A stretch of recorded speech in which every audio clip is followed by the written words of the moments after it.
যাবে। অতএব সে দাওয়াত ও তাবলীগের মুরব্বী হওয়ার মতো যোগ্যতা তার নেই।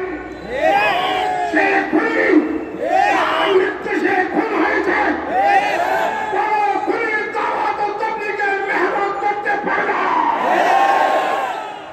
অতএব আমি সরকারকে বলতে চাই, মহামান্য প্রধান উপদেষ্টা এবং উপদেষ্টা মন্ডলী, আপনারা আমাদের রক্তের উপরে সবার হয়ে ক্ষমতায় আছেন।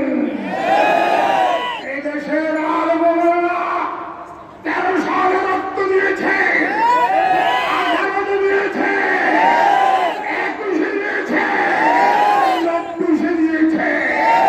দেশ স্বাধীন হওয়ার পরে এই আমরা পল্লীতে 3 গায়ে রক্ত দিয়েছি। তাই আমাদের রক্তের সাথে গাদ্দারি করবেন না। বৈষম্য দূর করার জন্য এসেছেন। তাবলীগের মধ্যে 2 ভাগ করা, এটা বৈষম্য। তাবলীগ কোনো ভাগ নেই, তাবলীগ একটাই।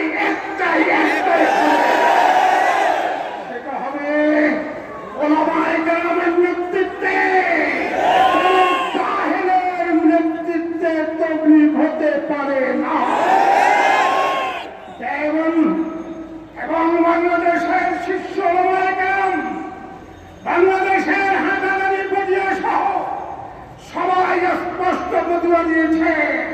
তাই এই ফতোয়ার প্রতি শ্রদ্ধাশীল হয়ে অবিলম্বে যাদেরকে